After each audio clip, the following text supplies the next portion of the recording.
In the councils of government, we must guard against the acquisition of unwarranted influence, whether sought or unsought, by the military-industrial complex. The potential for the disastrous rise of misplaced power exists.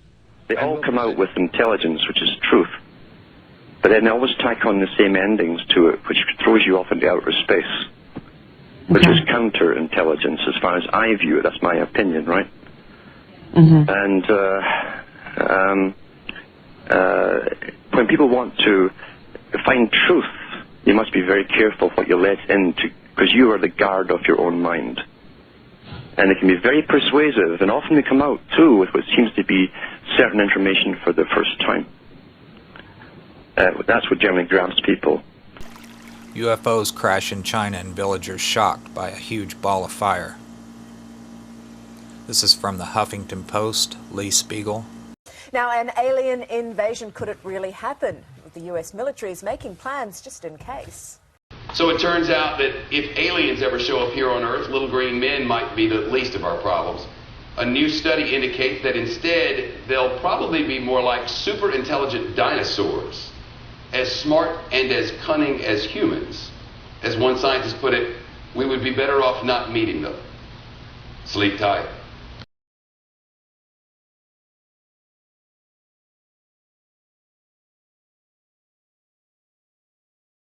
The Star Nations kept their side of the agreement. They're honorable people and operate from very high metaphysical and spiritual principles. The same cannot be said of the four governments involved. There have been firings on Star Visitor craft from time to time, and one of the counselors said to me that the humans say, well, it was a mistake or a misidentification or human error. We didn't mean to do it, but of course these happened and did. One of them was even captured by astronauts who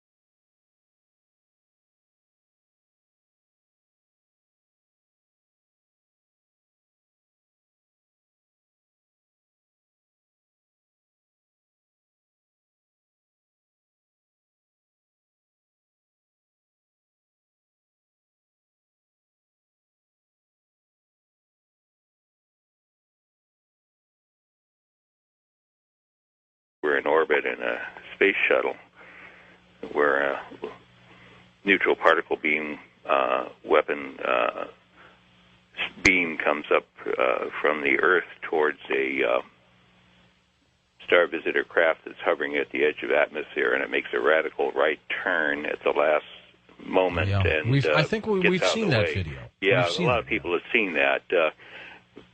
That's just documentation that the deal was violated and that they've continued to fire on them. There, of course, have been various reports of downed UFOs since the 60s, and those were no accidents. It was deliberate shootings because these cabal-type folks want to grab these vehicles and tear them apart and back engineer them and find out what makes them tick and take that technology and reproduce it so that they can have advanced weapon systems to rule the world with.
And flying downrange, we got all 3 stages of powered flight, and as the dummy warhead and the package flew on down range, we were all celebrating the fact that we had seen the thing and accomplished the mission. When I got back to the base with the film the next day, I was called into the office of Major Florence J. Mansman, and there were 3 people in gray suits standing in there. There was a 16mm camera and a screen set up. Major Mansman said, "Lieutenant, sit down and watch this." And he turned down the lights, turned on the camera, on the projector, and the film came on. And I recognized it as the film that we'd shot at Big Sur the previous day. Toward the end of the flight, I was looking at Major Mansman saying, "Pretty good stuff, huh, sir?" And suddenly he said, "Just watch this." And as I watched, the warhead, the dummy warhead, the chaff that was put out in front of it as a decoy to deflect the Russian anti-missile tracking radar, everything was flying along, and suddenly, in the same direction this stuff was flying at about 8,000 miles an hour, the object came into the frame, shot a beam of light at the warhead, flew up to the top, shot another beam of light at the warhead, flew around the direction it was flying, shot another beam of light at the warhead, flew down, shot another beam of light at the warhead, and flew out the same way it came in. Well, I don't see it. Why didn't you see this when you were shooting it? Well, it was 600 to 800 miles away from us. Oh, I got you. They confiscated. Well, first of all, the Major Mansman said to me, "What was that? Were you guys screwing around up there?" I said, "No, sir." And he said, "Then tell me what that was." And I said, "We got a UFO." And he said, "Lieutenant, you are never to speak of this again. As far as you're concerned, this didn't happen." Hold on, guys. I'll be right back. I got to take a break. Okay. It's the weight of the evidence, and it's like J. Allen Hynek, who is the Air Force Blue Book guy. He said, look, he says, it's an embarrassment of riches. We have so much material. We have so much information. But if you take for one case that we have in the Disclosure Project, and that's a man who was the senior guy at the FAA, and they were tracking this object over Alaska, and it was at one point in the sky, and in one sweep of the radar, it would be 40, 50 miles away, moving completely non-linearly, not like an airplane. And we have the radar tape, we have the pilot report, we have all the evidence from the airline and the government. And this whistleblower who came forward, John Callahan, he said, I'm one of the senior officials in the government that not only have the evidence, but was part of a cover-up to keep the American people ignorant of it. And 2 men he identified as officers from Wright-Patterson Air Force Base brought him a model, an impression of a lower jawbone. They wanted a working model made. He was to keep no records, and the mold he created to make the model was broken and thrown in the trash as the Air Force officers left. Smith retrieved the broken mold pieces and put them back together at home, and he made his own model. He said he knew this just wasn't human. Few have ever seen it, and those that have can't identify it.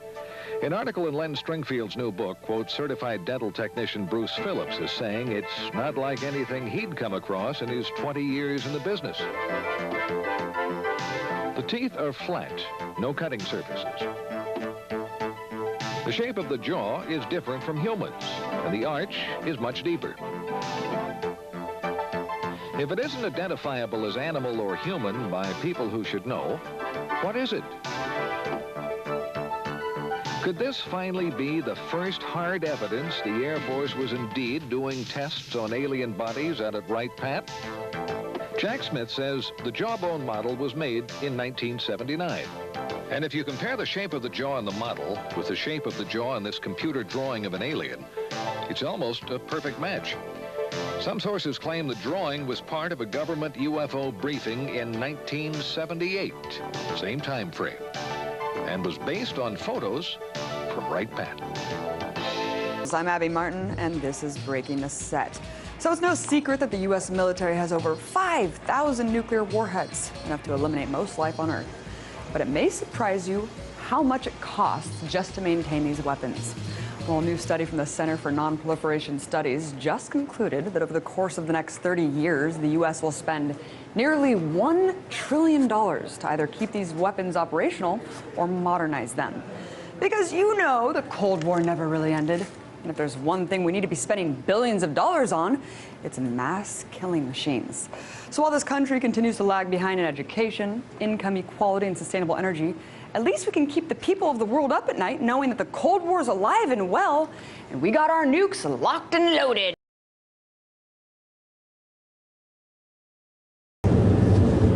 ali Afonso. Foi ali que eu tive um acidente e morri.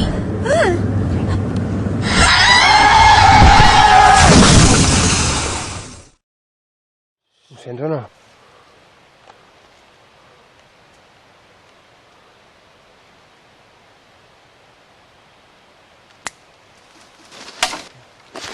Déu! Va, corre, forglio!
You're going to have 6 retired members of the military now at the National Press Club in D.C. They're going to say these incidents go back to 1967, 1980. Now, they don't have any recent episodes. That could be because these gentlemen have all been retired for some time, so they haven't been in the loop. But they all say the same thing, that when they noticed these situations happening, they were all told, you cannot say anything about them. Which is well, good the for United us. Nations knows that they're going to be doing this press conference today because What do you now mean? they're going to appoint a Earth contact ambassador for those aliens. Her name is Moslin Othman, and she's going to be known as the leader of the Office for Outer Space Affairs. But now the United Nations is getting ready for a contact with aliens from outer space. This is Moslin Othman.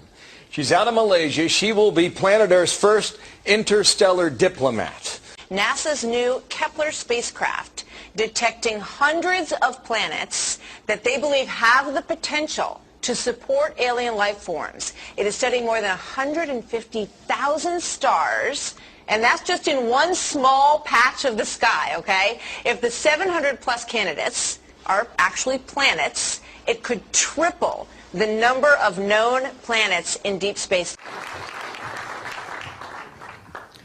Good morning. My name is Carol Rosen. In 1974, after being a 6th grade school teacher, I was introduced to the late Dr. Wernher von Braun in the U.S., the father of rocketry. In my first meeting with him, during that first 3.5 hours, he said to me, Carol, you will stop the weaponization of space. And I said, you know, teachers don't stop until June. He said, no, you have to understand, this is February.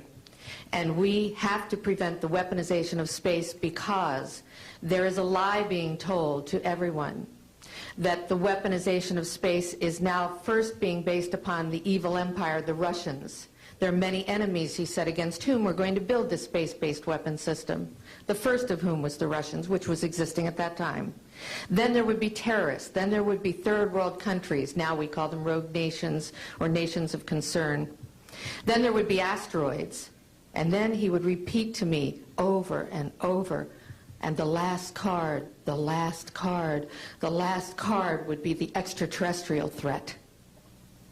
Well, at the time, I kind of laughed when he said asteroids, and when he said extraterrestrials, I knew I wasn't going to deal with that subject. And now we hear on the news just today, this week, that they've slid in another enemy. Only this time we're going to protect our satellites. In other words, we have to have some reason to spend these trillions, to waste these dollars on a space-based weapon system, and they're all lies. This is a system, he told me, that would never protect anyone. Even back then, he talked about suitcase bombs. He talked about chemical, viral, bacterial, biological warfare, that these space-based weapons would never protect us against. And then he told me that, in fact, if you travel around the world, which I did after he died in 1977, I met with people in over 100 countries who were friends. They didn't want to build space-based weapons. I became a space and missile defense consultant. And I worked with people around the world. I became an advisor to the People's Republic of China. They don't want to build a space-based weapon system. And he told me back then that they didn't. He said, go to Russia. They're considered to be the enemy. I got on a plane by myself. When I got to Russia, I had a list of people that I had read out of the newspaper. Chernenko was in office then. He was the only one I didn't get a chance to meet. They introduced me to everyone when I got there. And when I got back, I said, oh my Lord, this man is telling the truth. There is no threat.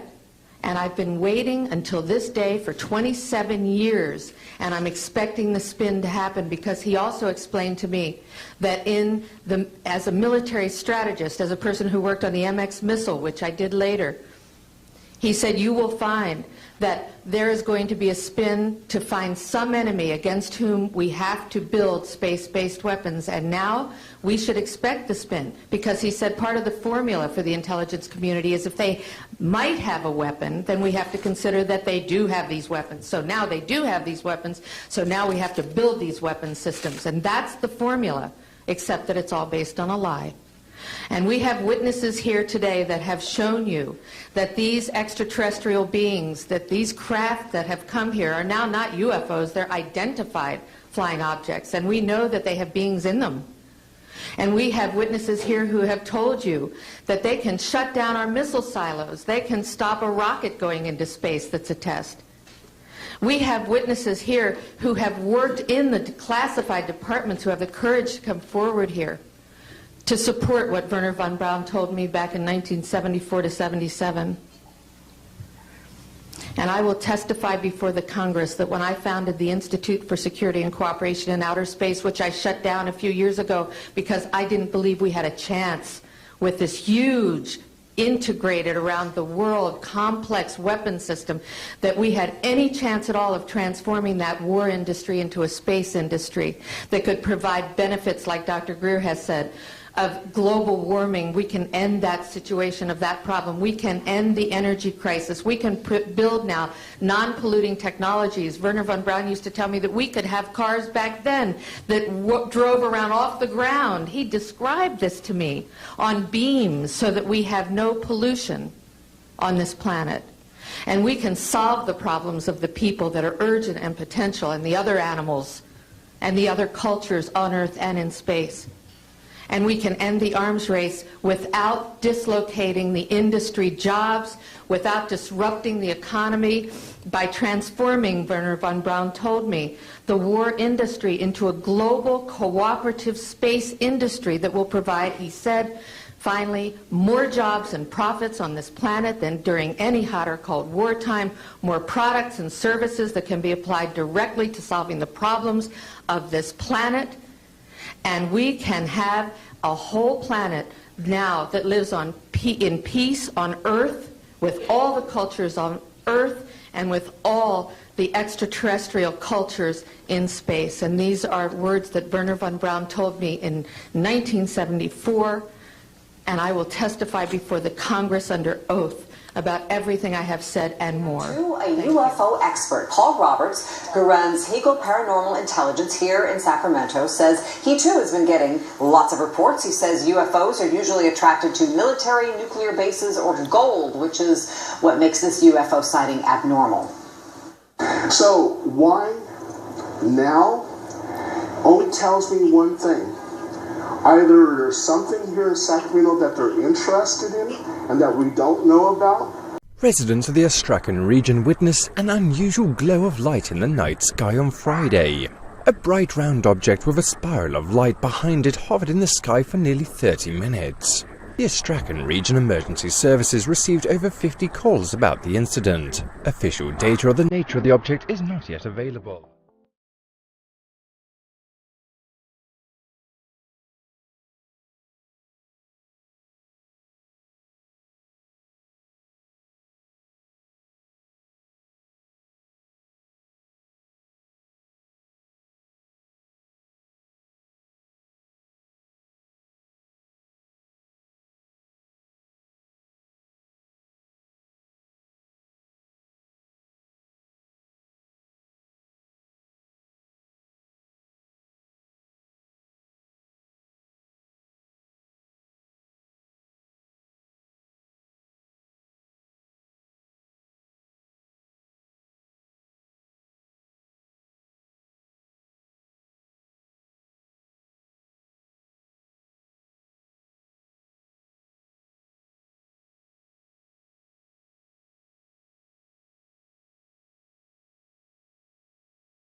So it turns out that if aliens ever show up here on Earth, little green men might be the least of our problems. A new study indicates that instead, they'll probably be more like super intelligent dinosaurs, as smart and as cunning as humans. As one scientist put it, we would be better off not meeting them. Sleep tight. The reptilian society is very structured, and there is a hierarchy where we have the elite group, which is the white-winged reptilians. They're very tall, actually have icy blue eyes, and very sleek but powerful bodies. And then it works down all the way 7 levels in at least the Draco Empire to a workforce or drone-like reptilians, which are quite small, perhaps 3 to 4 feet high, very brown, scaly skin, not very intelligent, basically do what they are told. In between, you have a military class, you have a spiritual or religious leaders that are very much like we would have bishops and cardinals and popes. They also have an intellectual caste, and then a general mass of people. For all intents and purposes, if you really wanted to know what the Draco Empire hierarchy was like, just look at the Hindu caste system, which was based on that. If you read about Hindu legend and even anything in East Asia, it talks about the Naga, which were the 7-headed reptilians, which came ashore in Asia after their continent sank in the Pacific, and is spoken about in all of the Asian, Southern Asian, and East Asian legends and histories. The 7-headed reptilian, or Naga, really represents the 7 levels of the caste system in the Draco Empire hierarchy.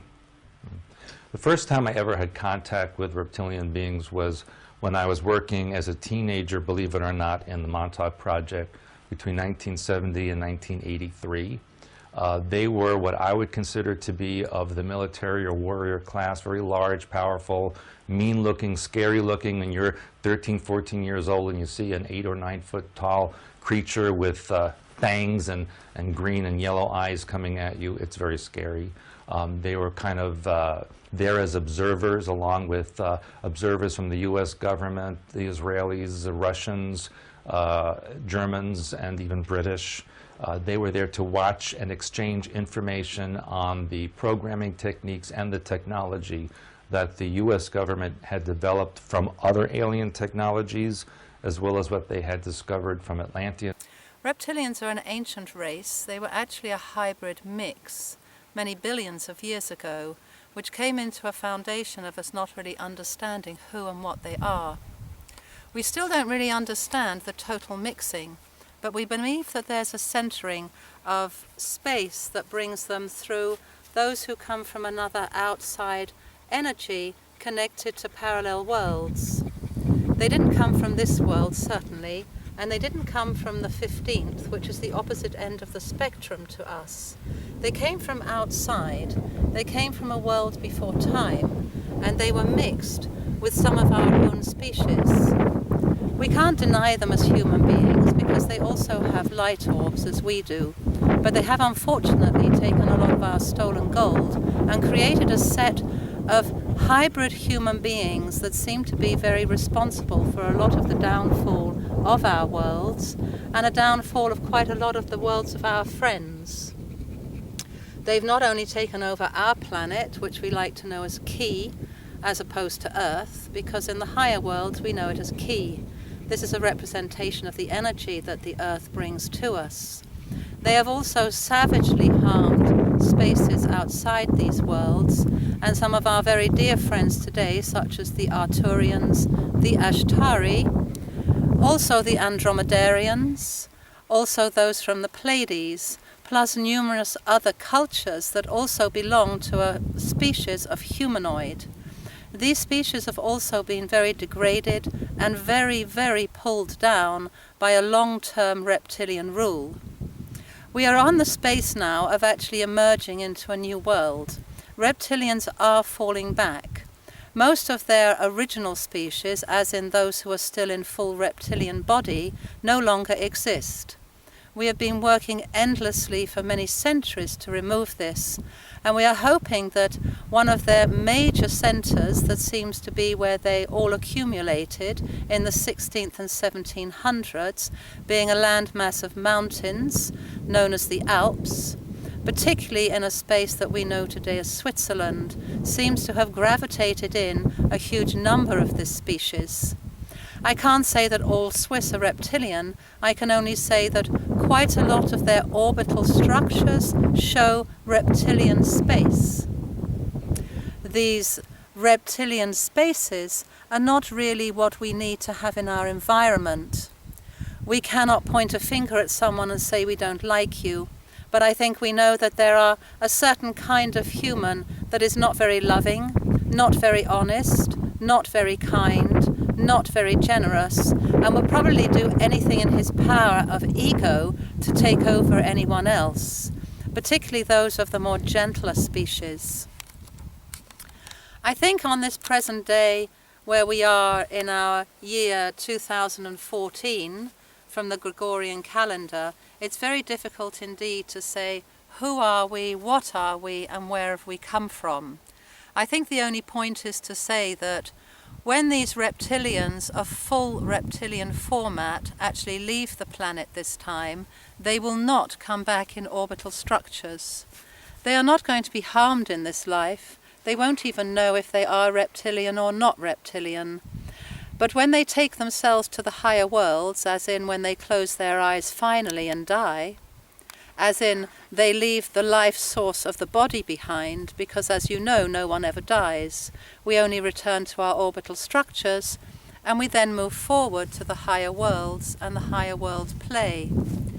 When these of full reptilian body actually leave the planet this time, they will return to nowhere, because there is no structure that will allow them presence, and there is no space where they can actually rejuvenate. So as from the 25th of March 2014, I would like to say that we are extraordinarily hopeful that we will eventually close the door on what has been taking place amongst our worlds for billions upon billions upon billions of years, which in fact only took a total governorship of our worlds around the 1930s, 1940s, when the experiment of how many reptilians could actually be squeezed into mountain regions actually took place. Many reptilians have been on our planet for many thousands of years. They have been very much governed by those who prefer to rule by using warfare, as opposed to those who would rather form a governorship of hearts who belong to servitude for the people. I think we're all very aware these days that our governments don't really serve us, but they are serving someone else. And I think that's somebody else who seems to really enjoy taking our gold out of our bank vaults. I do believe that this gold is sent on ships, as in spaceships, to the higher worlds.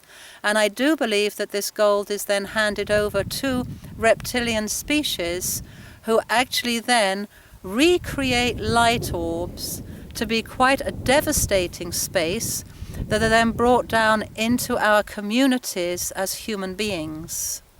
Sadly, this has been going on for a long time, and sadly, we have no way of telling totally who is who and what is what. The only thing I can say is, I don't think they can move any more of these light orbs into our space.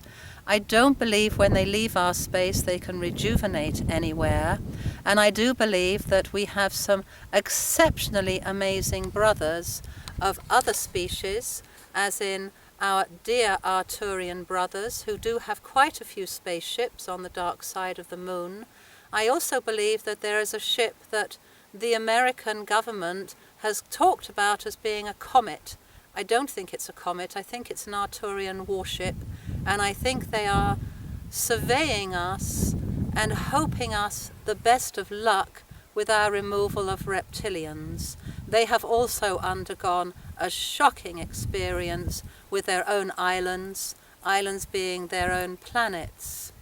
We wish them love, hope, and harmony, as we wish every species who desires reptilian-free governorship in hope and the presence of bringing a peaceful world into harmony for all times. Thank you.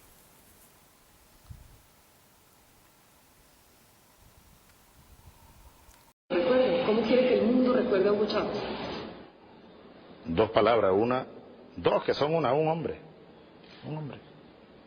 es lo que soy, eso sí, hombre humano, pues, hombre humano, porque hay seres humanos que no tienen forma humana, pero no son, yo soy un humano. Estamos ayudando a crear una raza híbrida. Es una raza destinada a la extinción, a menos que nosotros los ayudemos.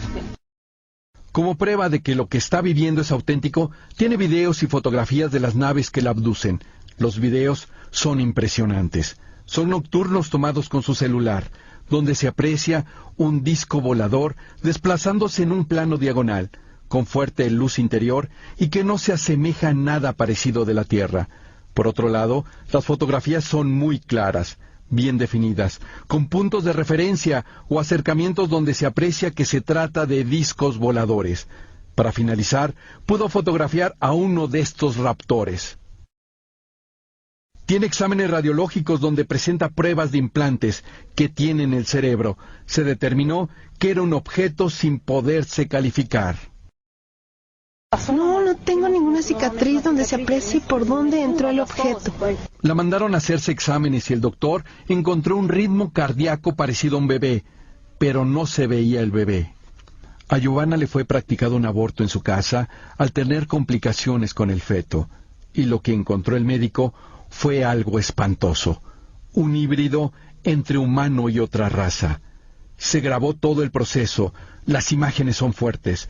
Se encontró una especie de placenta donde dentro se encontraba el producto, con características humanas. Se observan dos extremidades superiores y dos inferiores, el torso, pero la cara parece más a la raza que la está abduciendo. Un aborto, con una malformación. Era un monstruo. 50% of all Americans believe the extraterrestrial explanation accounts for these sightings. Up to as many as 90% of Americans believe the government is outright lying. The polls are unambiguous. Year after year, the same thing. In fact, if you could talk anonymously to people, even in Congress, probably 50% of members of Congress already convinced that the extraterrestrial presence explains this phenomena. Disclosure is at hand. It is very close, and the American people need to prepare themselves very soon for an announcement from our government that there is, in fact, an extraterrestrial presence engaging this planet and a human race. As UFO videographers and investigators around the world continue to document that strange, unidentified craft are navigating in our skies, as well as in outer space, the mass public and even former U.S. presidents appear convinced that UFOs are real. Is it an above top-secret truth that extraterrestrials are observing us from their technologically advanced spaceships? It's not like any aircraft I've ever seen. Doesn't behave like balloons, didn't look like a blimp. What was it? It was just weird. The second you see it, you look at it and go, that's not an aircraft. What is that? While many people still believe that a flying saucer from beyond Earth crashed near Roswell, New Mexico in 1947, the United States Air Force still officially denies it with what they call their final report. In it, they conclude there was no UFO crash, and every eyewitness account of an alien body was actually a crash test dummy used in high-altitude parachute drops. I don't think the Americans should believe anything that our government says about Roswell. How could we? They denied that it existed for so long, then it was a weather balloon, now it's a super-secret weather balloon. Who knows what it'll be next week? It is no coincidence that some of the past American commander-in-chiefs seem very interested in UFOs. Before he was president, Jimmy Carter witnessed the flight of a UFO and even reported it to authorities. Subsequent presidents also expressed their concern about visitors from outer space. I occasionally think how quickly our differences worldwide would vanish if we were facing an alien threat from outside this world. Interestingly, after he left the White House, Ronald Reagan confirmed he saw what he believed was an alien craft when he was governor of California from his plane and asked his pilot to follow it until it shot off into space. And when Bill Clinton was president, he publicly stated, quote, "As far as I know, an alien spacecraft did not crash in Roswell, New Mexico in 1947. If the U.S. Air Force did recover any alien bodies, they didn't tell me about it either, and I want to know." In the 2008 U.S. presidential election, some candidates seemed very open to the possibility that UFOs exist, and one came forward with his own tale of a close encounter. As our current exploration of Mars continues with NASA rovers, perhaps one day NASA cameras will roll up to this ever-controversial structure known as the Face on Mars, which many believe was created by an advanced ET civilization.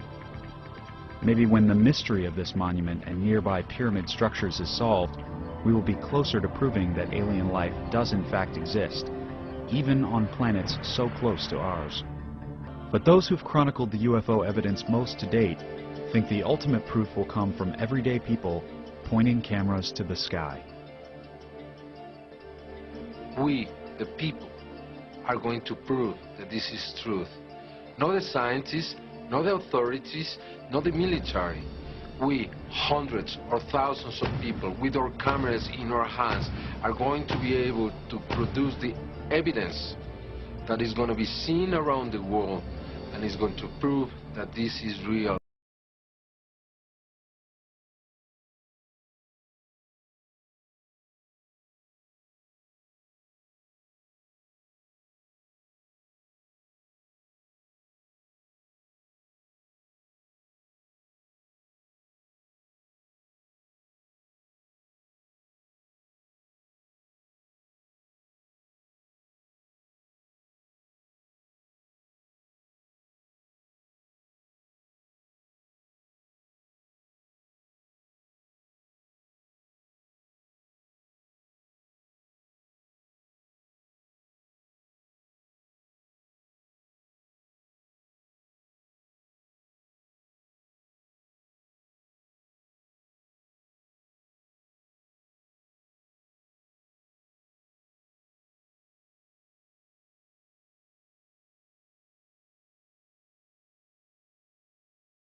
Fala, filho da puta! Calma aí, maluco.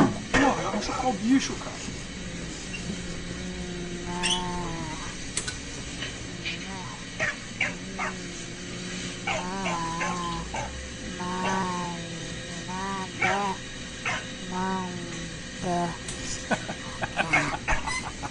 Aí, não falei que ele ia falar, ô?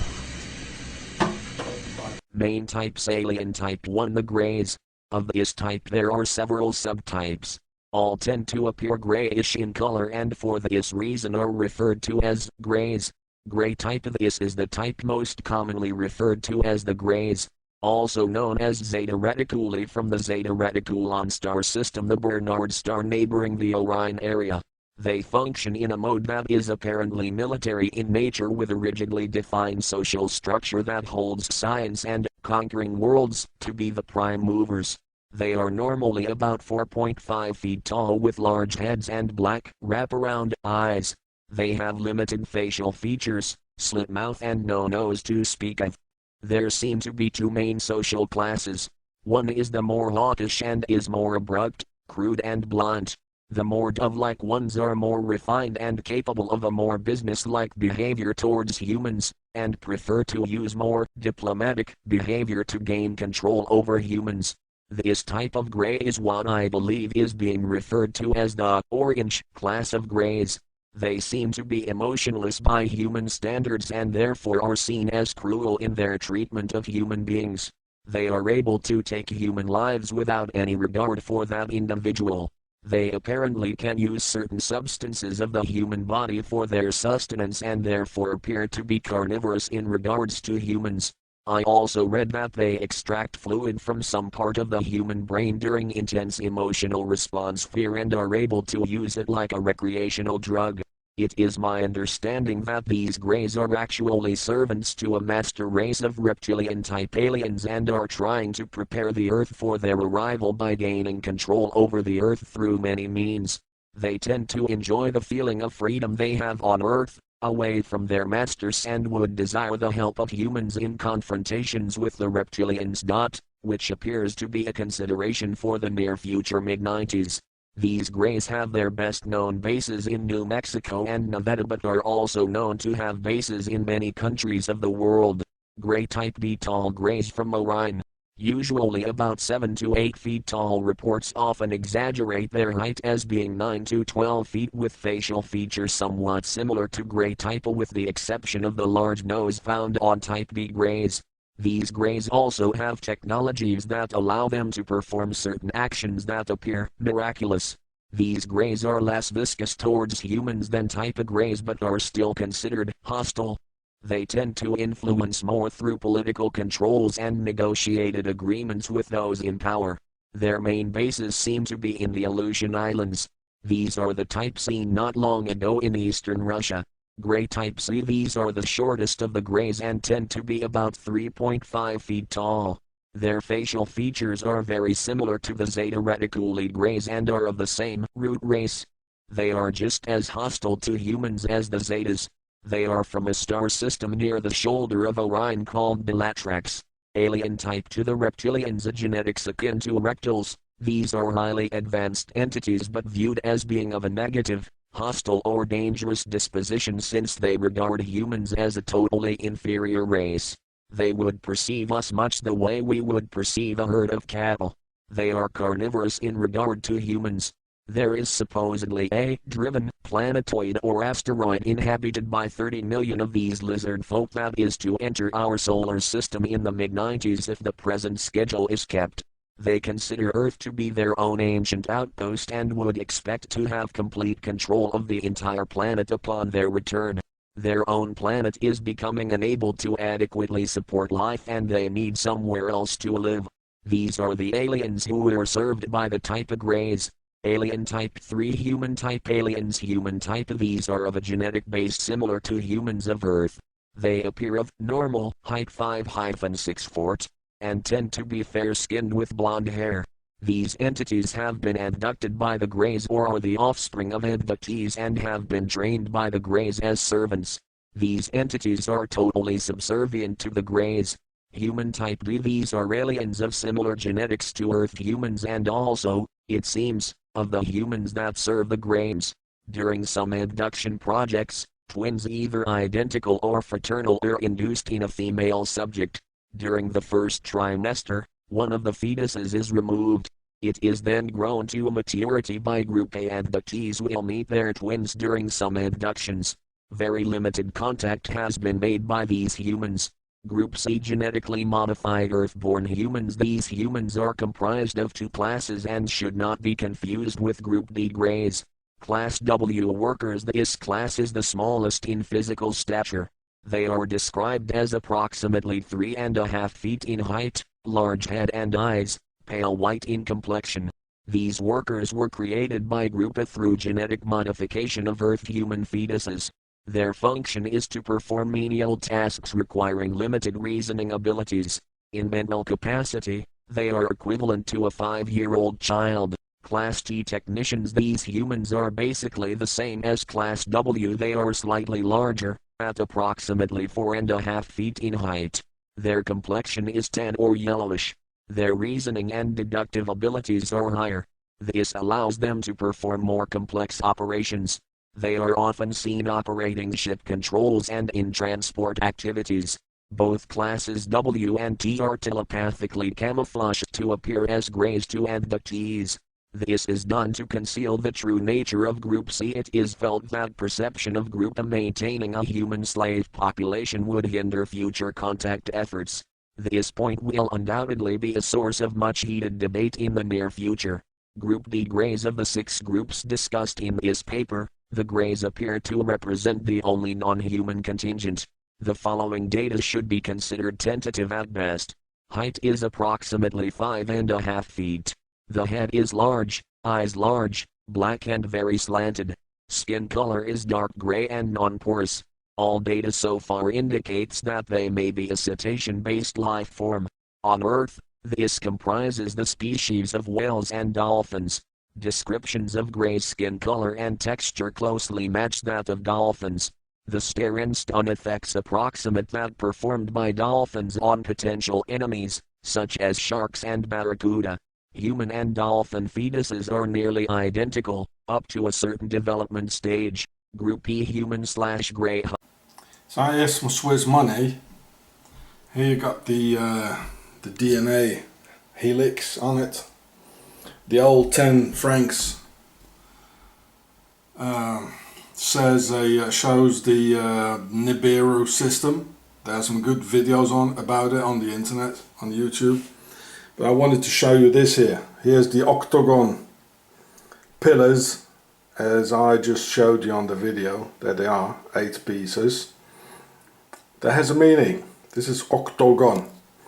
And here it shows a grey. Some aliens, look at it.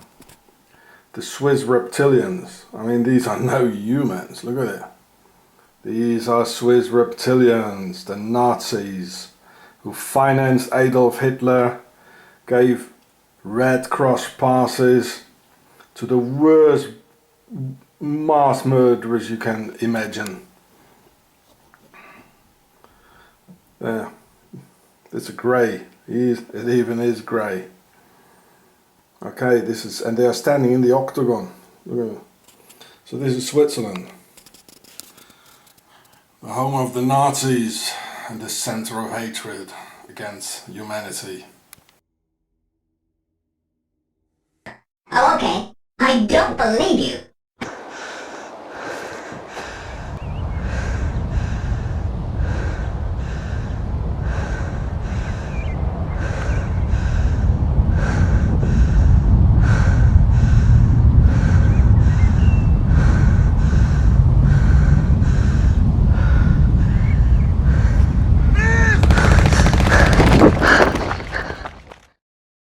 Now, it's shot at an iPhone looking through the eyepiece of a telescope, so it's kind of hard to see, so we blew it up. I don't know if you can see that, but there's something orbiting that planet over there. Elijah shot the video on December 20th around 5:05 p.m. in Sacramento. I saw something that I'd never seen before. I saw another object orbiting this, you know, whatever it was up there. And I've never seen anything like that before. He thought it was a little strange, so he put his phone down, called his nephew, picked up the phone, and shot this second video. Oh my God, it blew up. What the? Something just blew. Once again, it's his camera phone shot through a telescope lens, so we zoomed in and we slowed it down. As soon as I put the camera to the telescope, it just blew up. And I didn't know what to say. I don't blame him. It certainly looks suspiciously like an explosion. So I sent the video off to Dr. Stephen Moran. He's the guy that wrote Astrophysics for Dummies. He said, Cody, I don't recognize the explosion as an astronomical phenomenon. I'm not sure what that means. Well, whatever it was almost never seen by Elijah or anybody else. Not because it's a tiny speck in a big old empty sky, but because of Craigslist. You almost got rid of that like what, a week before? Almost got rid of it a week before. I was trying to sell it on Craigslist, and I was getting offers. And man, you know what? At this time, you know, I'm glad I didn't sell it. Aliens. Cody said he contacted a Vatican expert about the explosion and was told it could be some sort of light refraction. Could be. Who knows? Or aliens. Or aliens, yeah, that's a possibility.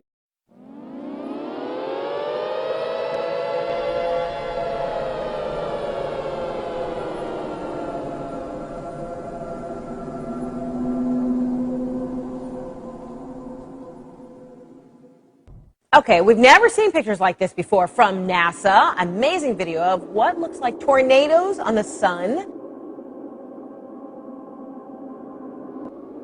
Signs in the heavens and the earth. And what we're seeing is that these events continue one after another. There's been a lot of buzz over the last few weeks about strange sounds being heard in the atmosphere. People around the world and here at home have reported hearing some bizarre noises. Some strange noises heard around the world the last few weeks, from Arizona to England and right next door in Manitoba, all showing folks alarmed by what sounds like a noise straight out of a science fiction flick.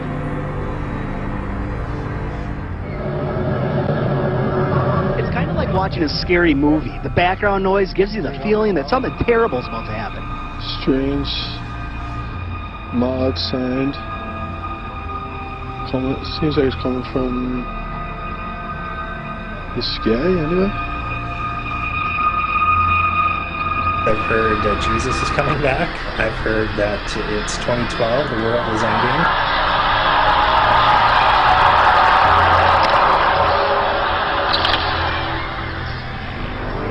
This phenomenon stretched beyond North Battleford. Similar experiences were reported in Saskatoon, northern Saskatchewan, and parts of the U.S., even in Europe.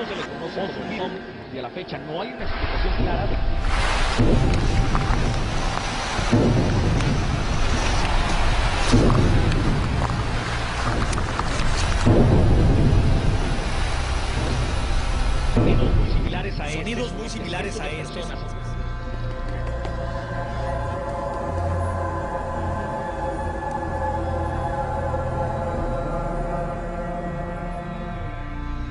I've never seen this before. Are you doing video? I have never seen this before, and I'm doing video. That's correct. Can we please send it to James Spain and the Weather Channel? That we are in the birth bank. Something is going on. We are in unprecedented, uncharted waters.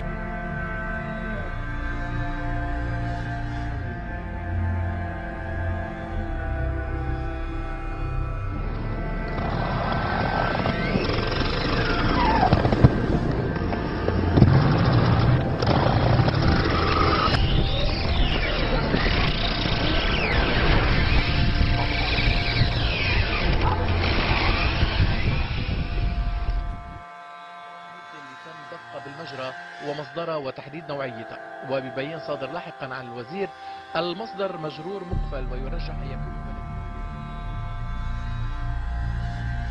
A terrible mystery gripping the world right now. Birds, fish, and all kinds of creatures just dropping dead.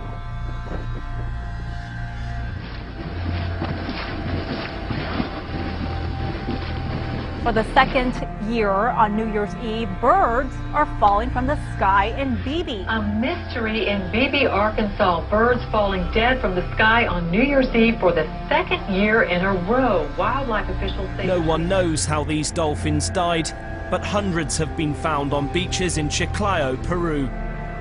At least 260 dolphins washed ashore across a roughly 60-mile stretch of beach. Officials aren't sure what happened to them. An event like this is particularly unusual because dolphins aren't normally found in these seas. Everywhere you look, you see the carcass of a dead turtle. Small turtles, large turtles, dozens of them, dead and scattered along the banks of Smith Lake. The birds just started falling from the sky. This is really weird. Hundreds of birds literally just dropped from the sky and then landed on I-95, bringing traffic there to a crawl. But earlier today, a lot of confusion and concern when birds which were flying in the sky started to crash to the pavement. There were hundreds of them.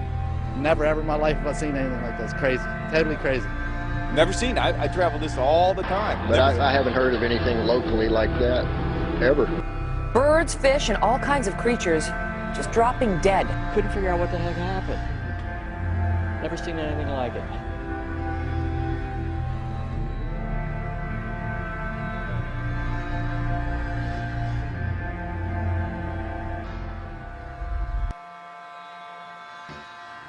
Something strange has happened in the skies above Britain. Police throughout Scotland and the north of England received calls of a bright light streaking across the sky on Saturday night.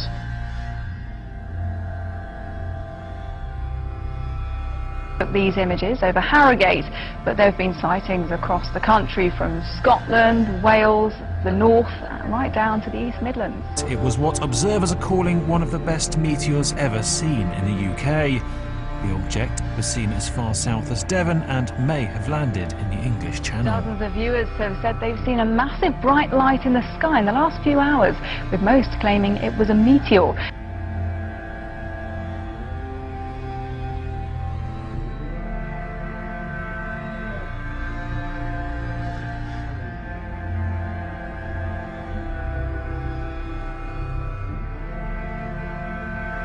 You'll be hearing a lot about this next item over the next 11 months, but astronomers have identified a new asteroid about 150 feet across, which is headed our way and may come so close to Earth that it will pass between us and the satellites orbiting in space above us.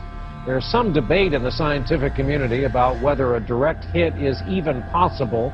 This is called 2012 DA14. They say this will be the closest pass of an asteroid in the history of tracking such things. And again, while this pass is supposed to miss us, the experts all say there's nothing wrong with making sure your affairs are in order. So should we be nervous about this whole thing? This is a serious story because the latest round of solar flares captured in this incredible video. Take a look at this. It's from NASA overnight. The burst that you're seeing there, charged particles erupting off the surface of the sun. And we saw an even bigger solar flare Tuesday night. Right now, all of those particles are racing toward the Earth, as you said, about 4 million miles per hour. And it's growing as it gets closer to us. On top of that, the problems will arise when the flares reach the Earth's magnetic field, apparently. That's when we could see mass power. It's like a cloud of birds, but a giant cloud. It's really creepy. It's kind of like, is the world coming to an end here or something? I mean, it's scary. The whole sky will fill up with black birds. But it's crazy. It's scary, ain't it? How many do you think? Like a million. It's like we're being held hostage. Held hostage in maybe a 3-mile radius by blackbirds. When it comes down, it sounds like rain coming down. I mean, literally, from inside of our apartment, you think that it's raining outside. What a sight this is. Thousands of dolphins swarm a whale-watching boat off the coast of Orange County. You're looking at hundreds upon hundreds of dolphins breaching out of the water. The unusual spectacle was caught on tape.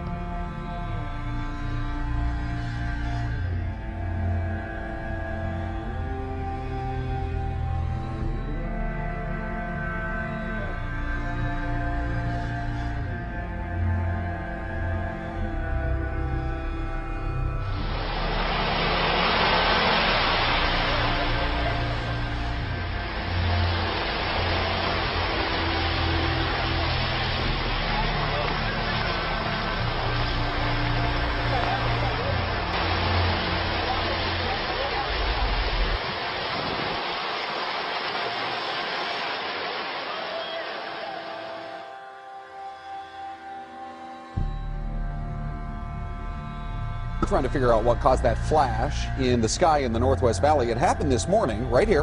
If you haven't seen it, here we go. During Andrea's traffic report, look, we're going to slow it down for you right there. Look in the background. Looks like some kind of very bright light, almost like it was an explosion or something. Our first thought was maybe a transformer. But we checked with APS and SRP. They said they haven't had any trouble. We haven't had any reports of any explosions either. Here it is, one more time for you in slow-mo. So it is still a mystery.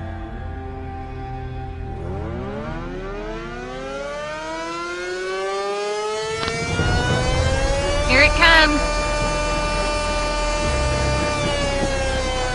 Okay, release immediately.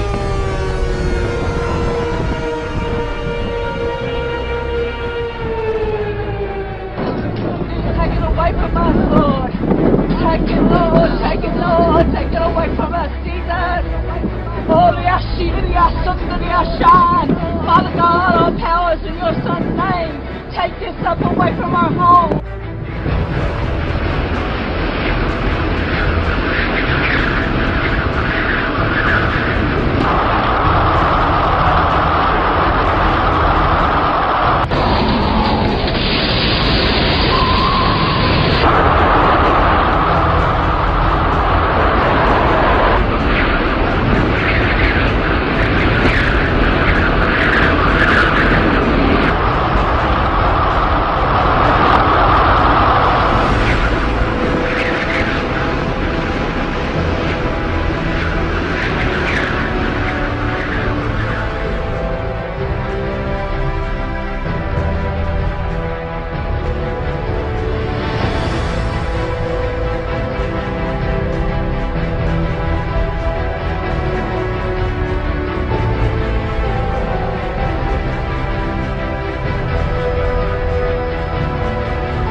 And those storms are not over just yet. Cities torn apart after taking a direct hit from rare winter tornadoes. They're now bracing for more of the same. Among the places hardest hit, Harrisburg, Illinois. 175-mile-an-hour winds, 2 football fields wide, left people dead. Homes were shredded, a strip mall flattened, entire buildings knocked off their foundations. It's just unreal. It's like a war zone.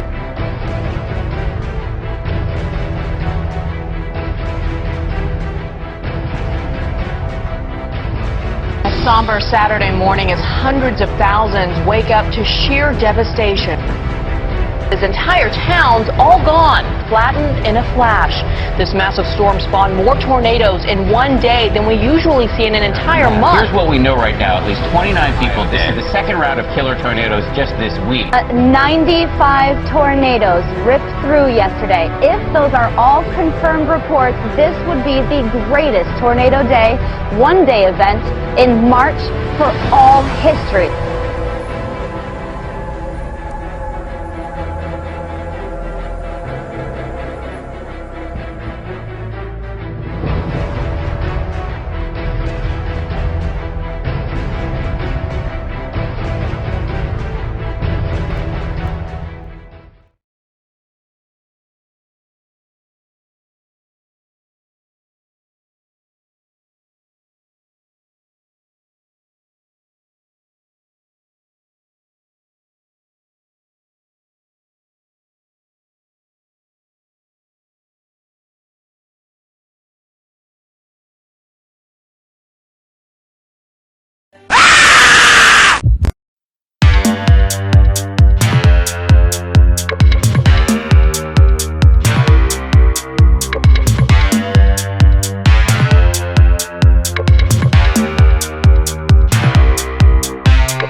It was almost never seen by Elijah or anybody else. Not because it's a tiny speck in a big old empty sky, but because of Craigslist. You almost got rid of that like what, a week before? Almost got rid of it a week before. I was trying to sell it on Craigslist, and I was getting offers. And man, you know what? At this time, you know, I'm glad I didn't sell it. Aliens. Cody said he contacted a Vatican expert about the explosion and was told it could be some sort of light refraction. Could be. Who knows? Or aliens. Or aliens, yeah, that's a possibility. C33 News Morning Edition. The time is 6:26. Okay, so you know how we ask you to send in your pics so we can put them in our newscast? Well, you got to see what one viewer claims his friend found at a hunting camp in Berwick. I really don't even know what that is. The guy who sent it in didn't want us to mention his name, but tells us this is totally for real. He says last weekend his friend's family found one of their hunting camps destroyed, but the SIM card was still there, and so was this crazy image. I put the pic up on Facebook, and this is what some of you had to say about it. Steven says, keep going down. This is a computer-generated Photoshop image, and it's definitely not real. Okay, the next guy says, bring it up. Those swamp people need to eat some food with those 2-inch biceps, okay. And our next person says, hey, I've got one that my friend snapped up here in North Louisiana with the same cam. Stance alien girl-looking thing floating in the background. So here's that pic. Okay. Really creepy, isn't it? And we got the music to go along with it. Great. Ya, güey. Ya, güey. ¿Te quedas aquí? ¡Calor, ya no! ¿Qué, güey? No, aquí. Ya voy por él. ¡Ay, no mames, güey! ¡Ya vieron! ¡No mames, güey! ¡Ya vieron! ¡No mames, güey! ¡Ya vieron! Ya voy por él.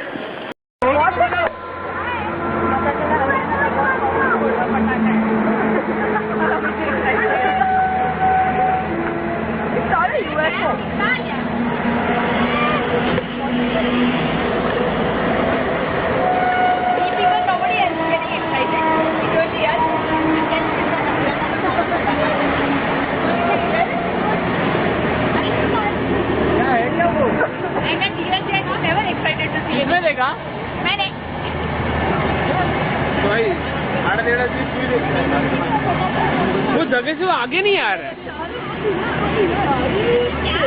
वो जगह से आगे नहीं हो रहा video है video वो rocket में पीछे आग लगी है रॉकेट में आग लगी है वो क्या है आसमान में अजूबा वो क्या है आसमान में अजूबा क्या जूम करके आदमी का फोटो ले रहे क्या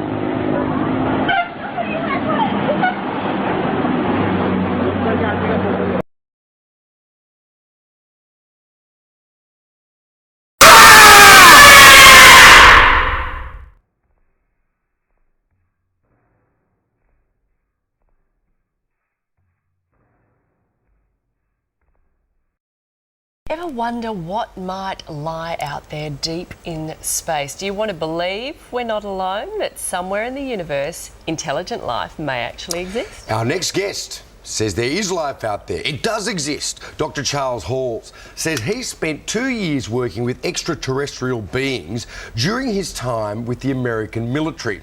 He claims the US military has actually been in contact with alien species for years.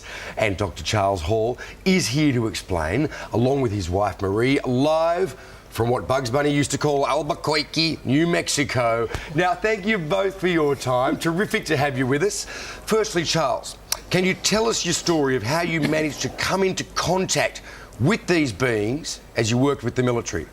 I'm a Vietnam veteran, and I enlisted in the Air Force in July 1964, and I was trained as a weather observer, and I was sent to Nellis Air Force Base, Nevada, outside Las Vegas, Nevada, and for 2.5 years I was sent up to the gunnery ranges up at Indian Springs, and I was given a clearance to allow me to go anywhere in Dreamland as long as I was alone.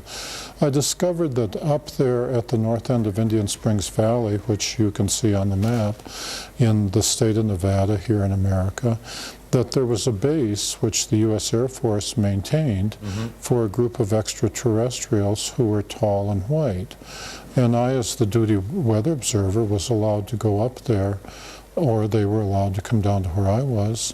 And the interaction took place over more than 2 years. Wow. During those 2 years, I also came across, I also interacted to a lesser extent with the Roswell Greys, and I've also personally talked with the extraterrestrials that I call the Norwegians with 24 teeth, who come here from a very nearby star, perhaps Bernard star.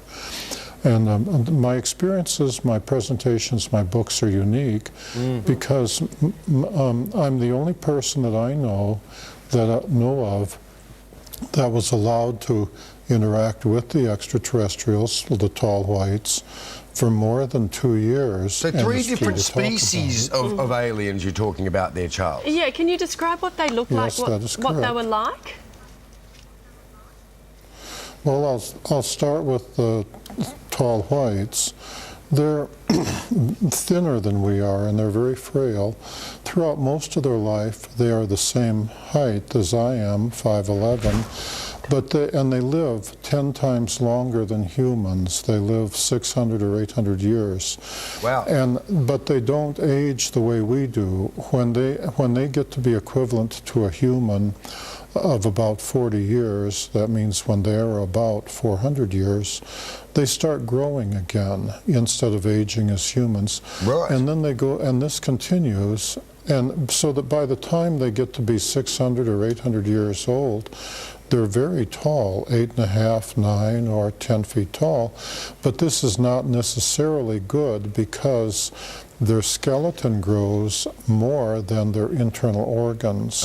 And so there comes a time after 600 or 800 years when their skeleton, their body is tall, but their organs can't support it. At which time they die a natural death, because they're just flesh and blood creatures like we are. If they injure themselves, it takes them 10 times longer to heal up than a human. Yeah. So there's a trade-off. Yeah, right. They still look fresh as a daisy when they go, though. They look like Tilda Swinton. Hey, just quickly, you had them there. You were working with the aliens on any particular project, or was the military working with the aliens on a particular project? Was there, I don't know, technology sharing, or botanical cross-fertilization? The U.S. Air Force, and I'm speaking of the mid-1960s, was willing to give them anything they asked for. When I first met them, I was very afraid of them, and every human I met when you come across them out in the desert was naturally very afraid of them, and they were even more afraid of us. It's like running into a gorilla in the wild where the gorilla is on his home ground. So they had to go through a process of becoming used to being around humans before they could take part in the technology transfer program. I, as the weather observer, was the test human. As an enlisted man, I was expendable, you know. Sure. I was the one they send out to. Always the weather guy.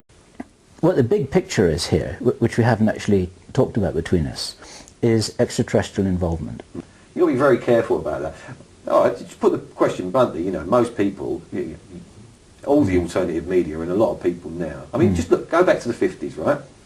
If you ask the ordinary man in the street in Walthamstow in England whether he believes in aliens, he'd laugh his head off and go and get some pie and mash. If you ask him today, he may well say, yeah, there has got to be something, because he's educated, he knows that that's vast the universe. And he's being conditioned by Hollywood movies and television series. Which is all part of what I mean, we are being prepared to come to terms with this. But not for the reasons you think. For what reasons? They're going to have nothing to do with us. They're there. If you, the ETs are going to have... Let's call a spade. Yeah, they exist. There is no conjecture. They do. Yeah, there is stuff. But you know what? That's no big surprise to 50% of people, shall we say. Right. But that number's gone up, hasn't it? More and more people realise, more important, NASA have got more and more slapdash about, and cannot, because of The very thing they've created, the media monster behind trying to get money for the space race, yes, is still there from the 60s. Yes. And people, there is a lot of people that are very interested in it. And so because of that, cameras are on the shuttle. And because of the internet and various people that are clever with the internet, Mr. McKinnon and people like that, who I know very well. Do you know Gary McKinnon? I'll tell you a story about him later on. Off record? Yeah. That's a shame. Okay. All right. We're talking about cameras on the shuttle and people are clever with computers. What I'm trying to say is, you can't, there's so many now. Yes. You can't keep your lid on everything. You're saying it's impossible to hide the reality. And there's a certain piece of video that is quite prevalent on the internet of a circular thing rolling behind a tether. Yes, I know that one. That's factual. Yes. A couple of miles across, but it's not a ship, and things aren't what you think they are out there. You should regard space more as an ocean. Okay. Yeah. We've got no right to turn around and say intelligent or unintelligent, you know, because then what you're doing, you're comparing things to your intellect, aren't you? Okay. And how can you compare that to a human? Are you stating this as a fact? Absolutely. A fact. And what you're talking about here is you're talking about large living beings, like big kind of... And small. And small living beings. Look at it this way, if you've got a shark swimming through the ocean, he's got fish swimming all around him most of the time, picking up morsels, servicing him, and he doesn't eat them. They go right in his mouth. Yes, yes, yes. And come out. You know, that's a natural thing, yeah? Yeah. Is it so far-fetched for you to understand that that could be the situation out there? Okay. But at the same time, there are some what we could regard as metallic craft, things that you could call spacecraft. Right. As well. Yeah. Right. But tell you what, I've got an axe to grind here, so let me grind my axe. Right? You do that. Okay, so here you are, you're an alien, yeah, you're on the other side of the universe, right, for instance, yeah, you're in Orion, yeah, you're that far away, yeah, you're in your ship and you're flying all the way here, and you cross intergalactic space in a fantastic piece of machinery, yeah, and then you crash in Nevada. Right. Rubbish! Okay. Rubbish! You're shot down. Okay. That's what happened to you. Yes. Because you didn't think that there was any kind of particle weapon or kinetic weapon that could do that. Yes. Well, you wasn't prepared because it was the first time you came. Yes.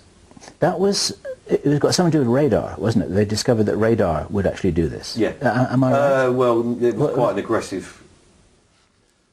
It wasn't an accident. Okay. I've got you. So you're saying that the so-called crashes weren't crashes, they're actually offensive actions which were discovered... I ask you to understand that because you don't cross intergalactic space and then crash in Nevada, do you? I understand that. You see, that's my axe there, so sorry, go on. I've got you, that's fine. So you're saying that initially there was a way of bringing the craft down that was discovered by accident, and then it was, more or less, and then it was fairly quickly... It was a deliberate attempt. Utilised. Amazing that it worked. Yes, right. And then when it did, so it's a lucky hit, and then they started to get focused about it. Yeah, well, they realised that it could be done, and then went down the avenue of trying to figure out how they done it and what actually did cause it, and they needed to look at the thing they brought down to do that. Yes, and then they educated them, so they became much better at it. Yes, because then you got the Americans mainly, I guess. Was it only the Americans? Or did this happen in every country? No, let's drop the borders and the nationalities. Okay. So then you got people who are pretty smart, who got their hands on this ET technology, and that was never part of the setup. That was never part of the plan, was it? No. It was never part of the plan. No. Okay. And what kind of problems has that caused? Well, you know what we're like. It's not caused... They want to go. We're going to be the visitors. So that's what the selection's about. Okay, it's about creating a sort of space crew or a and remember, new... it's second hand, so... I understand that. A new breed of humanity who will be well equipped to go off into the cosmos like the Crusaders. Yeah. Yeah, like the Crusaders. Like the Crusaders. And it's like it's like you've got the spirit of the Crusaders and you give them extraterrestrial technology to move with. There you go. And then... And are any of us in any doubt that we're going to start planet hopping within the next century? Are you actually in any doubt with the technologies available now? Because we're doing it with robots. personally, I'm in no doubt at all that we've got a Mars base. Oh, right, okay.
but are closer than an all-time high. NASA has sat around and lied to us about how close this stuff is, and it's all-time great highs of watching all these images like this here and this, and we're going to get even a little bit better, I think, and probably you might have already seen some real good stuff through what I've already showed you because I blow these up. I blew these up as much as I could when I'm on a regular screen. I think you can get it to 200%. Okay? So you're seeing planets and so forth, and what you actually see when you go to my site, and there's way more than one out there, ladies and gentlemen, because tons of stuff in space is triangulation. There you go. That is Blink 229, Lumi 229, CL 101 229. NASA has all kinds of goddamn numbers to mess everybody up in what something is in space. Okay? This is actual footage that I did not steal from NASA, but a former employee got it out. enemy to the United States of America? Quite possibly he was. But it's still factual data that the government's not going to show you, okay? Now, there is way more than one of these out there, i.e., we have this. Welcome back, everybody. We've just received new video of the Israeli Air Force strike Peter Doocy mentioned earlier in our show. The Air Force struck down an unmanned aircraft flying over their airspace. Now, officials are saying they are still trying to figure out where the drone came from.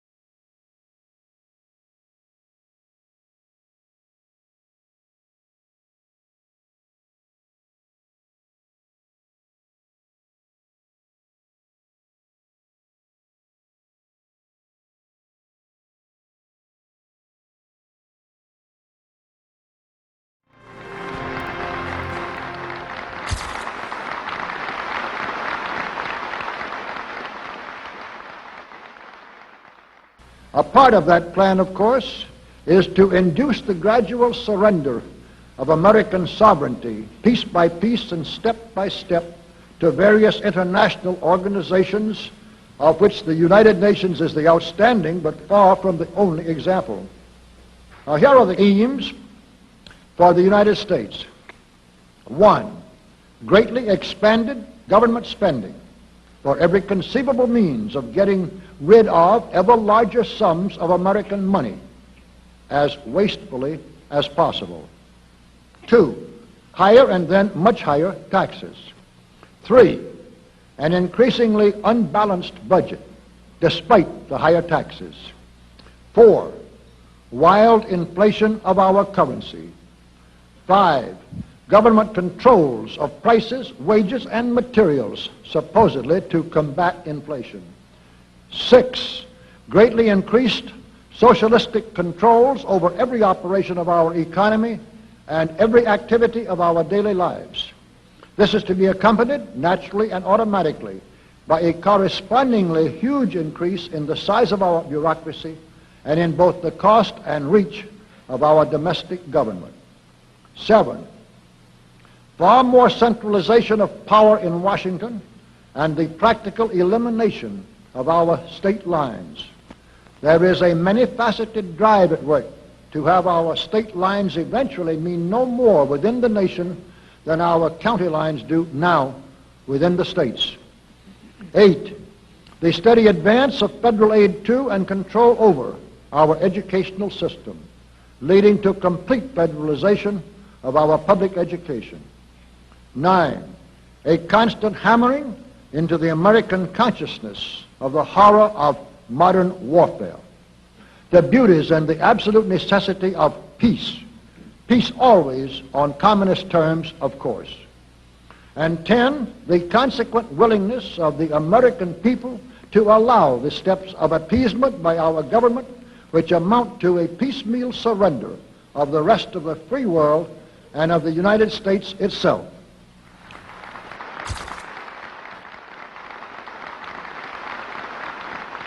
So brush the insider's dust out of your eyes, my friends, and the communist soap suds out of your brain, and ask yourselves in all honesty, what on earth is wrong with the United States simply minding its own business?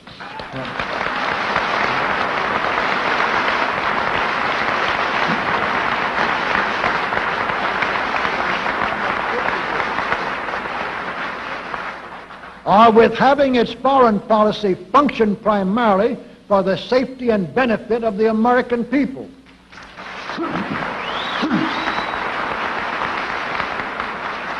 Which is exactly what we had done for the first 140 years of our existence as a nation, to the incredible advantage of ourselves and everybody else. Everybody, that is, except a numerically small clique of power-lusting conspirators who had somehow inflicted themselves on a gullible world. While we turn to a very brief summarization of what we hope the John Birch Society will help and even sometimes lead the American people to accomplish during the next 15 years. 1, our first and most important specific undertaking should be to restore the complete independence of the United States.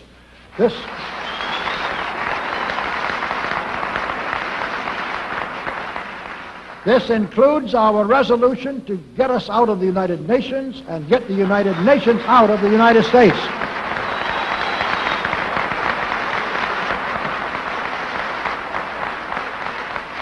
Two, we must once again make our money freely redeemable in gold at some realistic price.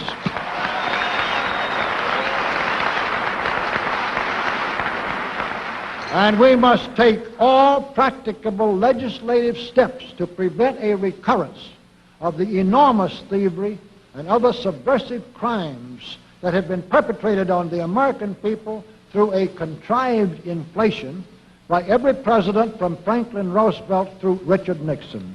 Three, we should reduce the number of government bureaus, of government civilian employees, and the whole quantity of government by at least 50%.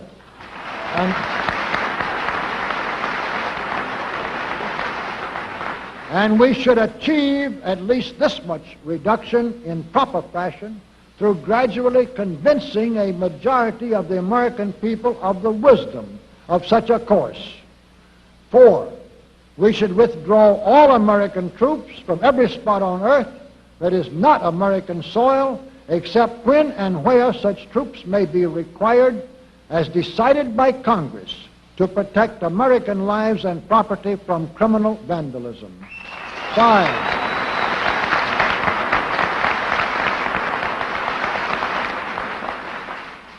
Five, we should get government out of the areas and functions and activities where government does not belong. Again, all steps to this end should be taken gradually, but nevertheless just as rapidly as enough of the American people can be persuaded to support such progress. Any such achievement will require a truly massive educational force, but that's exactly what we hope to build during the next 15 years. We could go ahead for at least 100 numbered items, but the John Birch Society will undoubtedly be working on more than that many specific projects, which will be laid out in its bulletins before another 180 months will have rolled around. And all of these projects will fit into the general pattern indicated by the 5 major objectives listed above. So let's really wind up this marathon monologue with one final thought. None of us can guarantee anything about what the future will bring. Your speaker knows what a job we have before us to rid our country of the scourge of communism within the next few years, and then to go ahead on our constructive program so well that 15 years from now we shall already be entering an era of far less government, of a much sounder sense of responsibility, and, with God's help, of a better world. But I sincerely believe that it can be done, and this much I know. If every man and woman in this audience should leave here tonight feeling in his or her own mind and heart that it can and must be done, then it surely will be. And so, all of you patriots of good character, good conscience, and noble ideals, whom we can reach with the filmed version of this speech in 1,000 other audiences, it is with a great deal of confidence and energizing will to win that we invite you to join us in our epic undertaking. While to all of you great, wonderful friends in this present audience, I certainly extend my very deep thanks indeed for so much patience and attention. Thank you and good night.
Well, maybe you saw it, something burning across the horizon this morning. It is the second time in 3 weeks we've seen it in our area.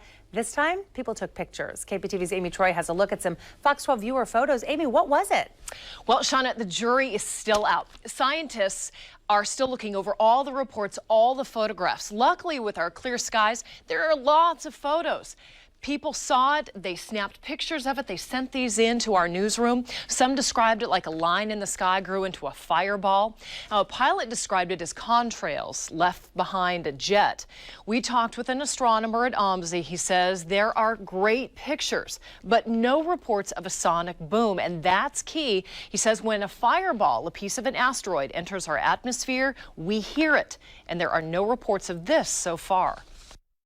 And looking at the picture, it looked like that was a fairly good sized chunk. Then the explosion, where's the flash? There hasn't been any reports of any such thing yet. He says we should know what it is in a couple of days. You may remember back on October 30th, many saw a fireball in the sky. That was a meteor entering our atmosphere. It came in over Washington State and then landed in the Pacific Ocean. Reporting live, Amy Troy, the 5 o'clock news.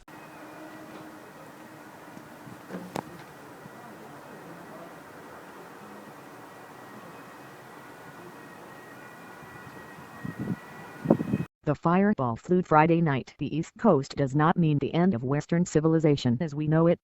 Although you may have succumbed to the prophecy that some social media stopped running. The sky lit along the entire U.S. East Coast. Those who saw it described it as a thin stripe of blue-green-white, explains Chip Guy, who was driving in eastern Maryland when he and his family saw him.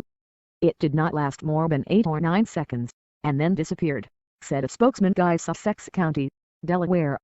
Frankly, I did not think too much about it, he says, but became concerned when he published it in the web of the local media. Triggered a rapid and overwhelming. That was just the tip of the iceberg of what was going to happen that night. Throughout Friday night, every few seconds a message appeared on Twitter from someone who had seen the meteor. Some of the messages were from the cities of New York and Washington.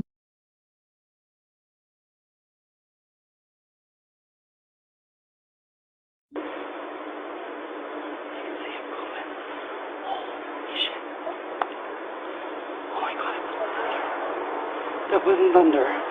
That was that thing blown up. Oh my God, there it goes again. I don't care, that woke me up. Oh, it's still booming. Holy shit.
UFO sightings in Canada doubled last year to just under 2,000 reports. Stephen Putticombe has the details from one place where something strange was spotted.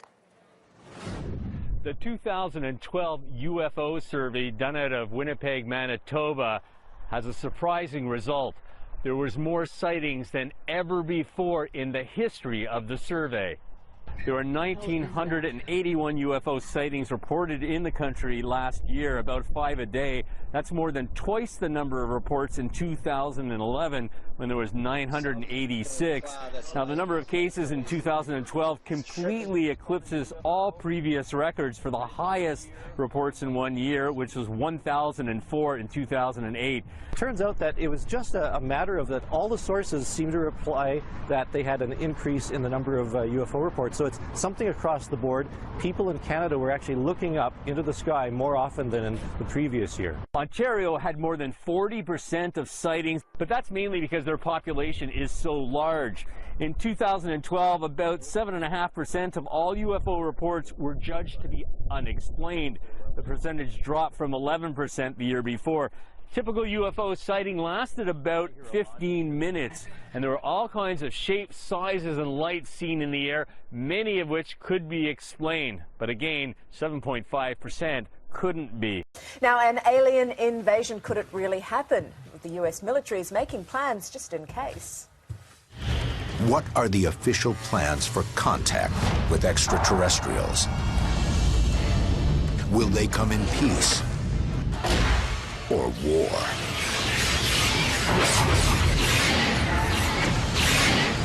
And what can humanity do in the face of alien invasion? Yes, it is best to be prepared for anything, and Professor Paul Springer from the US Air Command and Staff College would advise the military in the event of an invasion. He had to get special government clearance to talk to us, and I spoke to him earlier. Paul, it's an incredibly difficult thing, isn't it, to plan to fight back against an enemy we would know absolutely nothing about? Well, that's absolutely true, but at the same time, we make all kinds of contingency and war plans against enemies that we never expected to face in combat.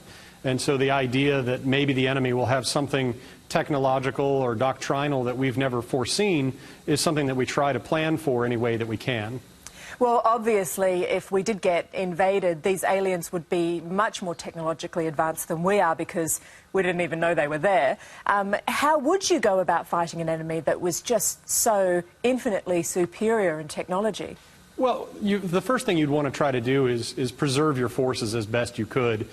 You would want to learn as much about the enemy as possible, and that would mean things like trying to find vulnerabilities, trying to capture technology, but survival is your first priority, because if you send all of your forces into the field and have them destroyed by that superior enemy force, then when you do find a vulnerability, you won't have any opportunity to exploit it. What do you think would be the alien plan? What would they do first? That really depends on why they're here in the first place. If they're here for the extraction of a specific resource, for example, they might want to just eliminate any resistance that might block them from their objective. If, on the other hand, their goal was actual occupation and conquest, then they would probably have to prioritize anything that they perceive to be a threat to their own dominance. And so that would probably start by wiping out as many communications networks as possible and eliminating as many weapons as might represent some form of threat either to them or to the resources that they're trying to extract. So they might very well want to counter every nuclear weapon, not because it represented a threat to them, but because it might destroy whatever they're here to collect. Is this something, this kind of planning, that governments around the world do consider? It is, in the same way that governments do plan for any future potential calamities or conflicts. This is the type of thing that, because it's neutral, you're not provoking a fight or assuming a fight with a country that you might want to maintain a good diplomatic relationship with. If you insert alien in place. 2 years ago, from my research, I'm convinced it's much more serious than that. It's more than a loose knit network. It is a conspiracy. In 1784, a copy of this document was sent to the Illuminists Weishaupt and delegated to foment the French Revolution. You mean the Illuminati was responsible for the French Revolution? Yes, absolutely. The courier was struck dead by lightning as he rode through Ratisbon on his way from Frankfurt to Paris. What about a little divine intervention there, huh? The police found the subversive documents on his body and turned them over to the proper government authorities. After careful study of the plot, the Bavarian government ordered the police to raid Weishaupt's newly organized lodges of the Grand Orient in the homes of some of the most influential associates, including the castle of Baron Bosson-Sonderdorf. Additional evidence was thus obtained, convinced the authorities that documents were a genuine copy of a conspiracy by which the Synagogue of Satan had controlled the Illuminati at the top, planned to use wars and revolutions to bring about the establishment of one kind or another of a one-world government, the powers of which they intended to usurp as soon as it was established. In 1785, the Bavarian government outlawed the Illuminati and closed the lodges of the Grand Orient. In 1786, they published the details of the conspiracy. The new order of the world, our enterprise is now a success. He said these blind slaves say they are free and highly educated, even as they march behind, notice this word, signs. Have you ever taken time to analyze a sign or a billboard or a logo?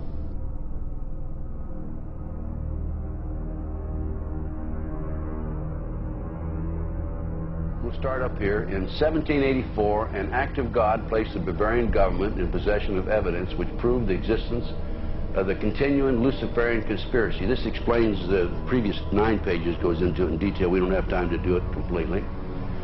Conspiracy. Adam Weishaupt, a Jesuit-trained professor of canon law, defected from Christianity and embraced the Luciferian ideology while teaching at Ingolstadt University. In 1770, the money lenders who had recently organized the House of Rothschild retained him to revise and modernize the age-old protocols designed to give the Synagogue of Satan ultimate world domination so they can impose the Luciferian ideology upon what remains of the human race after the final social cataclysm by use of satanic despotism. Weishaupt completed his task on May the 1st, 1776. It's a communist holiday, isn't it? May 1, 1776. The plan required the destruction of all existing governments and religions. In 1776, Weishaupt organized the Illuminati to put the plot into execution. The word Illuminati is derived from Lucifer and means holders of the light.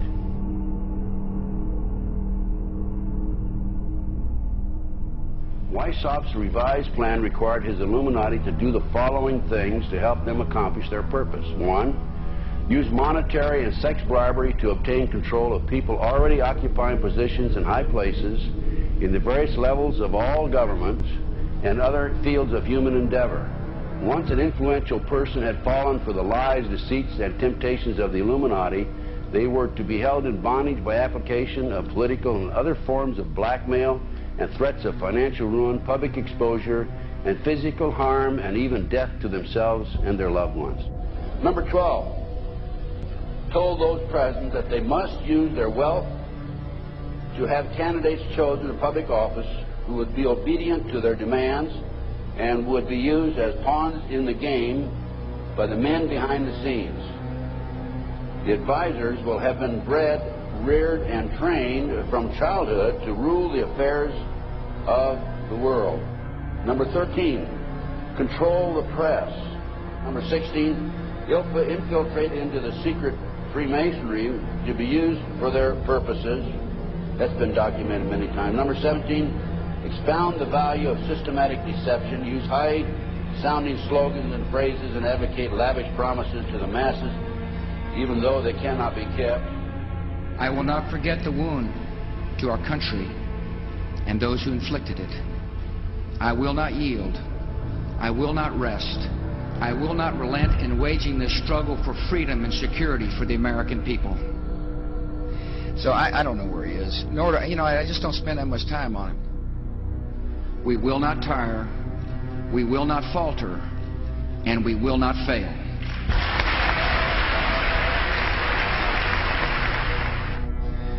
Terror is bigger than one person. And I remember he was telling me how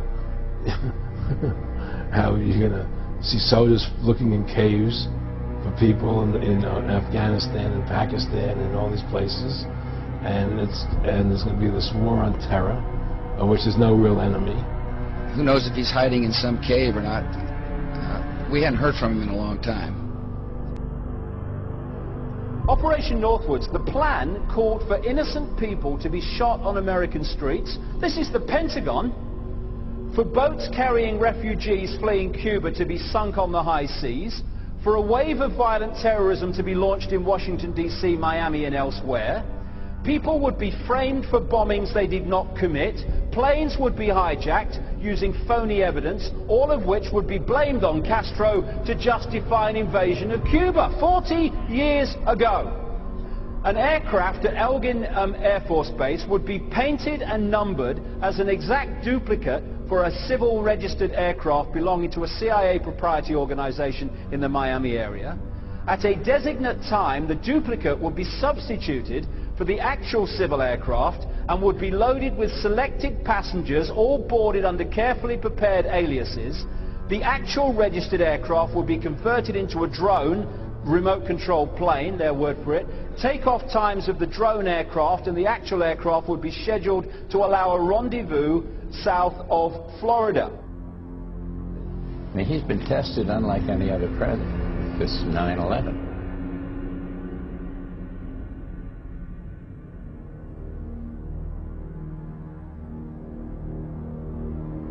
We have in this past year made great progress in ending the long era of conflict and Cold War.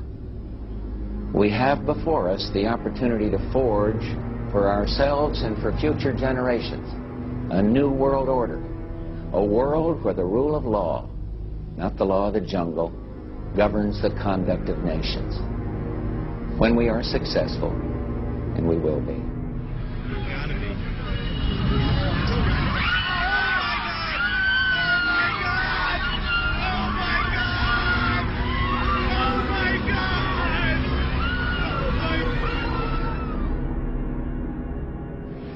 He argued that the use of any and all means to reach their final goal was justified on the grounds that the ruler who governed by the moral code was not a skilled politician because he left himself vulnerable and is in unsuitable position to his throne. He said, those who wish to rule must have recourse to cunning and to make-believe because great national qualities like frankness and honesty are vices in politics. Fellow citizens will meet violence with patient justice, assured of the rightness of our cause, and confident of the victories to come. In all that lies before us, may God grant us wisdom, and may He watch over the United States of America.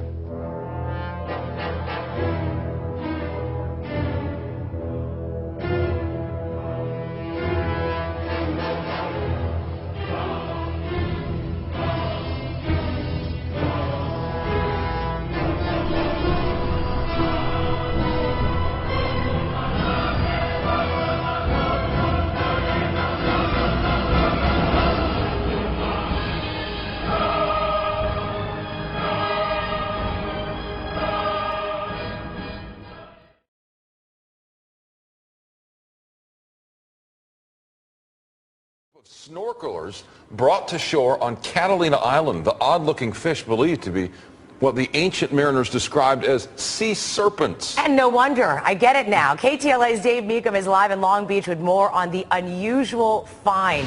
Incredible. Hi, Dave. Incredible. What a sight, huh? I can look at that picture forever. We're talking the mighty oarfish, and for the crew and others on the schooner over there, Avalon-based, next to the riverboat, what a surprise. This one's 18 feet long. It took 25 of us to pick it up. It's a once-in-a-lifetime opportunity. Rare and mysterious, that's not overselling it, as oarfish are largely uncharted territory for scientists. Jasmine Santana of the Catalina Island Marine Institute made the discovery of the recently deceased oarfish on Sunday at a depth of about 15 feet on the island's Toyon Bay. One of her counterparts from the Avalon-based Tole Moore was there and spoke with us via Skype from Catalina. She was snorkeling, sees this giant fish on the bottom of the ocean, swims down, grabs it by the tail, and swims it to the beach. It was awesome. There were people sprinting to go and see this fish. Louisiana State University's Dr. Mark Benfield, the marine biologist, shared this rare video with KTLA. It was shot in the Gulf of Mexico a couple years back. It is one of a kind, as the giant oarfish spends most of its time slithering through the ocean's deepest depths beneath tropical waters and is rarely seen at the surface. Back in 1996, a group of Navy SEALs found a 23-footer. In the councils of government, we must guard against the acquisition of unwarranted influence, whether sought or unsought, by the military-industrial complex. The potential for the disastrous rise of misplaced power exists and will persist.